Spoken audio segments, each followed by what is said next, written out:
the best Eagles basketball coverage. This is Creature Report.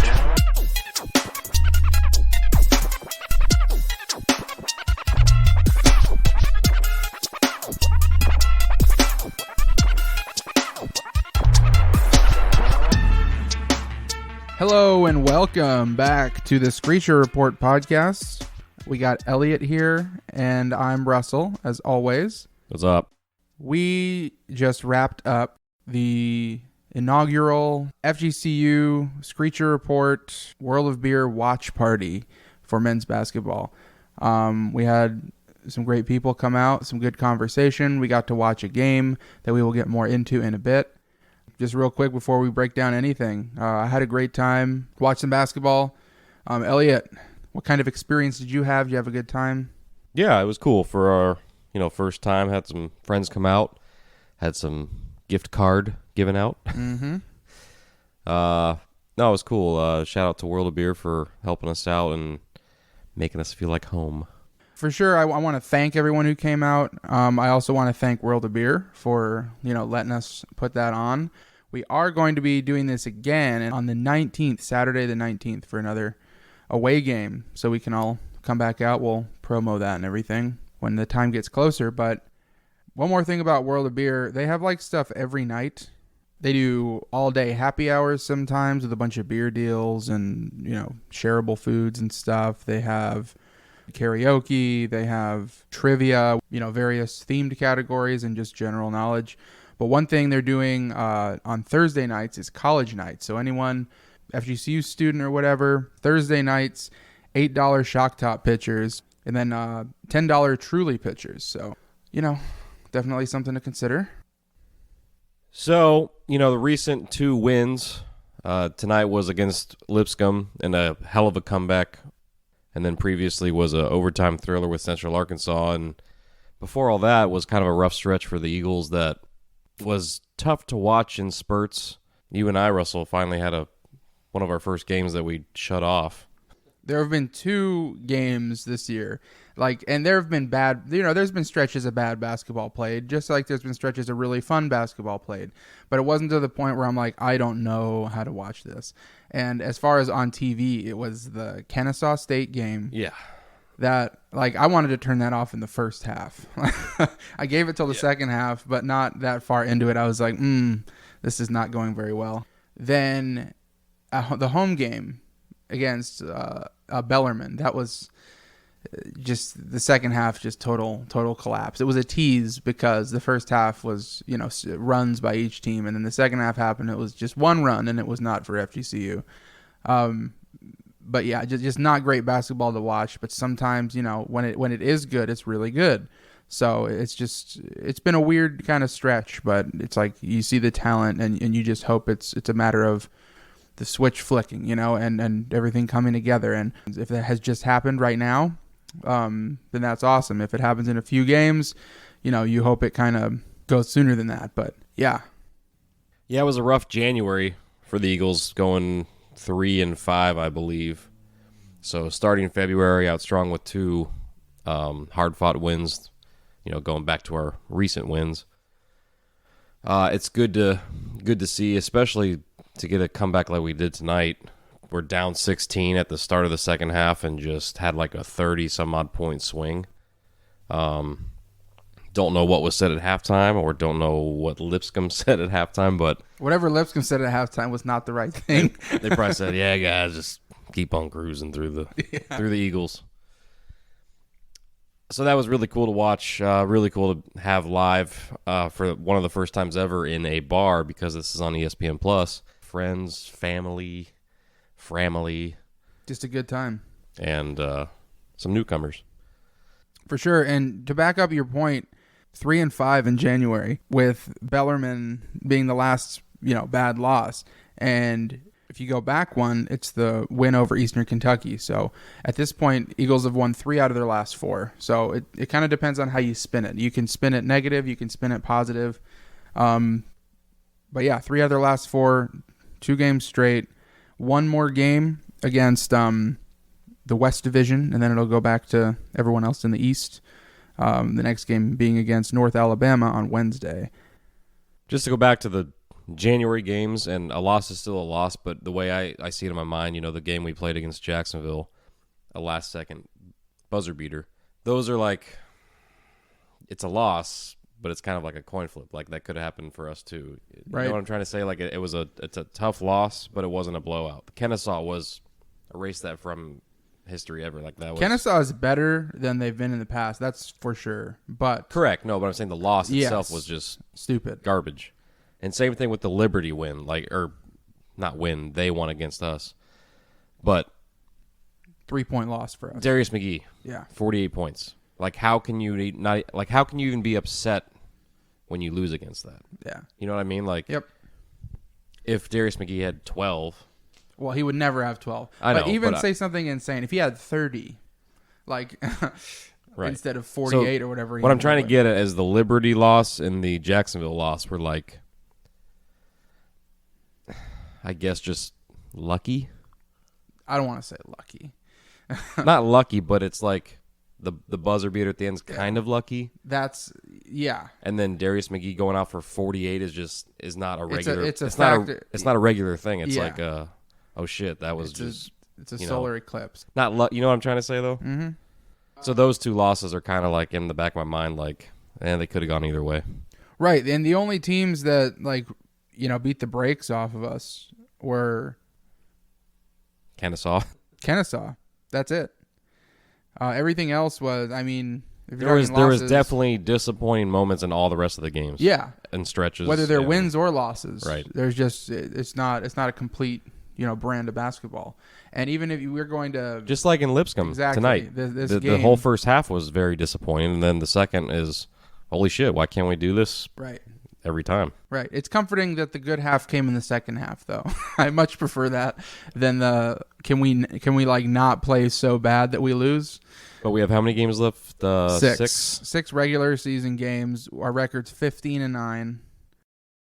And I know everyone's going to say, oh, but we need to be a 2-half team from the start of the season. Yes, but we have 6 games left to figure out how to be that 2-half complete team going into March. It's 6 games to figure out who you're going to be going into March. Correct. Whether that's a 2-half team, although I would probably, now I don't research every single team, all 300 some teams in NCAA Division 1, but I would venture to say that there's at most like one handful of teams that are truly 2-half teams. Like, I feel like every team has, your top 25. Moral of the story, there's not a lot of teams that are, 2-half teams, complete game teams. Everybody's going to struggle, even the best teams. And still, I think at 15-9 at this point, with the rough, stretch that we're hoping they're climbing out of at this point, being 15-9, 5-5 in conference, is a pretty good spot to be in. That 5-5 in conference is also currently good for third place in the East Division, which means hosting the first round at least. Which is big. Record-wise, 10-3 at home, now 5-6 away. So you definitely want, if you're going to play in a conference tournament, you're going to want to do it at home for FGCU. Let's talk some specifics from the Lipscomb game, though. That's the game we did the watch party for. It's the game that we're here to talk about besides the season at large. But what did you think? Obviously, we know kind of a meh first half, and then explosion in the second half. What are your takeaways? What are your impressions from what happened? And yeah, first of all, I like the watch parties. It was fun, but I want this to become a regular thing.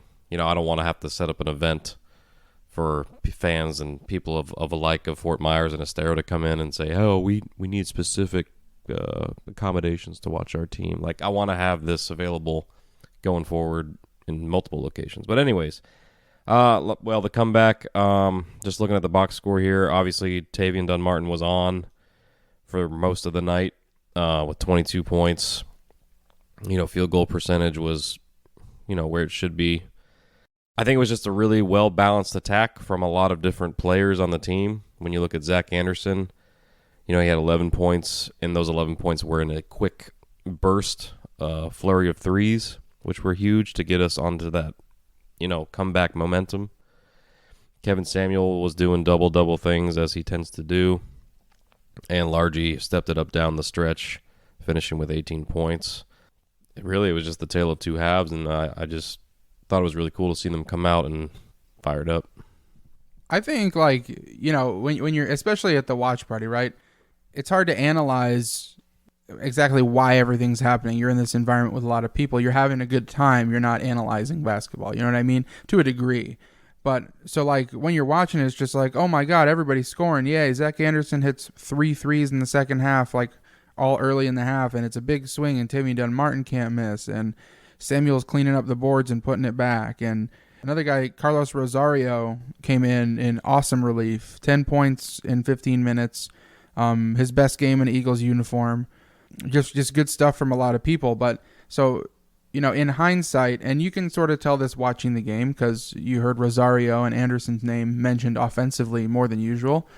But also with Largy getting back up to 18 points and Samuel scoring his 10, it's encouraging to me that the last few games, other guys besides Tavian Martin are also scoring in double figures. Not just one guy who gets 10 or 12, which is usually Samuel. But there's, was it five guys in double? Yeah, 5 guys in double figures tonight with Tavian Dunn-Martin scoring 22.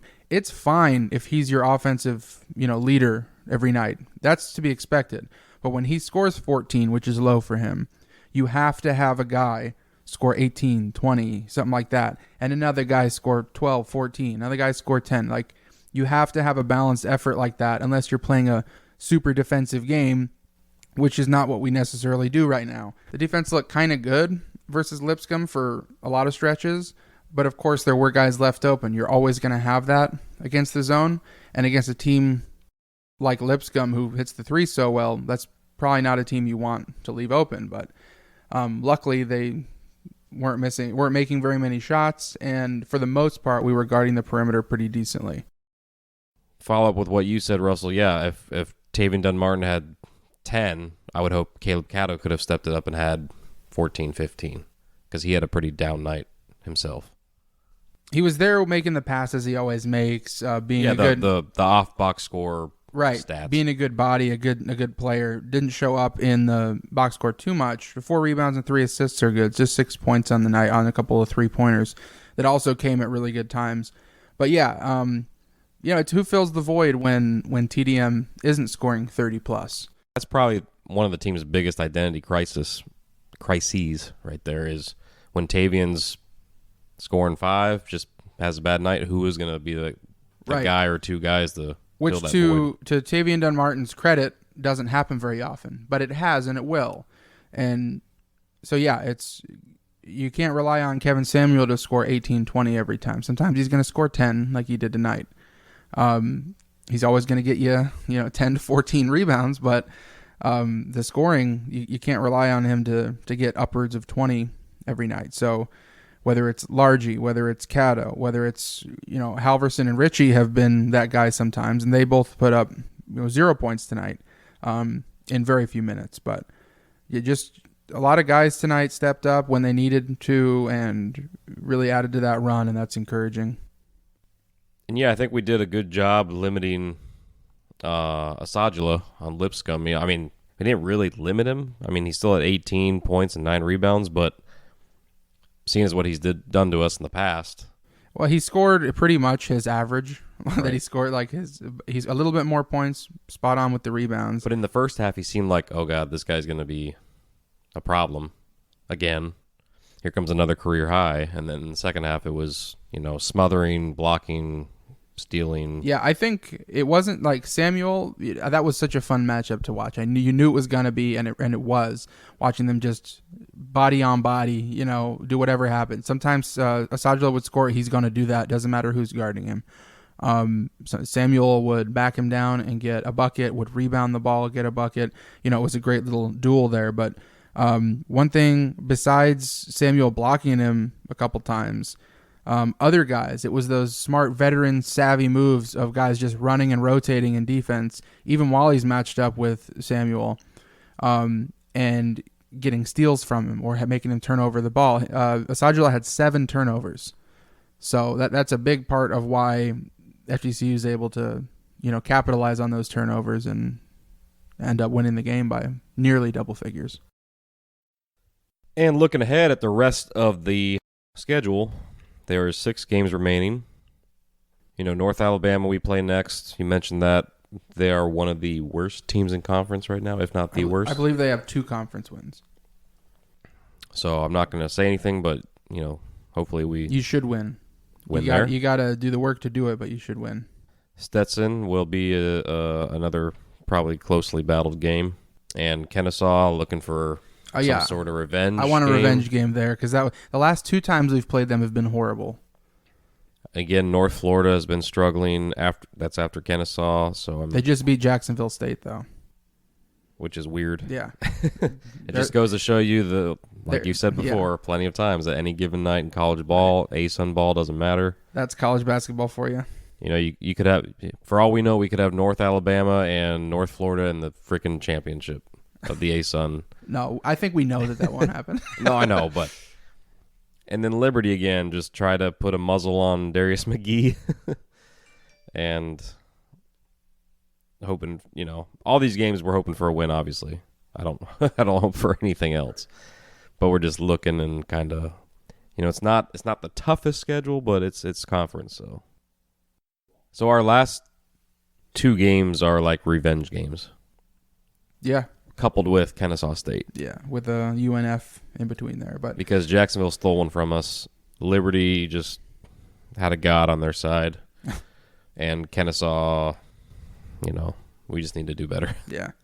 But yeah, ending the year at, versus Jacksonville at Alico Arena. But yeah, it's every game down the stretch. These last 6 games, including UNA in the Western Division, is winnable. Even when you take out the cop-out of every game can be a win, every game can be a loss, it's like you should beat North Alabama. You should beat Stetson. You should or should not beat Kennesaw. You should beat North Florida. The person on the outside would say, oh, Liberty's going to win.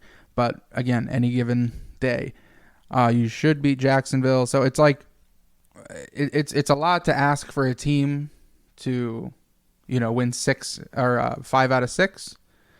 But, if that's the case, it's a good end of the year, and it's exactly what you want heading into, the ASUN tournament.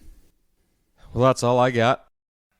Yeah, it's been a while since we were on the pod, so we wanted to do one after this initial watch party. Again, to remind everyone, we're going to be doing this again on the 19th on Saturday against UNF. So we can watch the guys play on the TV, and they'll be up in Jacksonville. That's where UNF is, right? Yeah. They'll be up in Jacksonville, hopefully taking care of some business. But thanks, everyone, for coming out. Thanks, World of Beer. Go Eagles.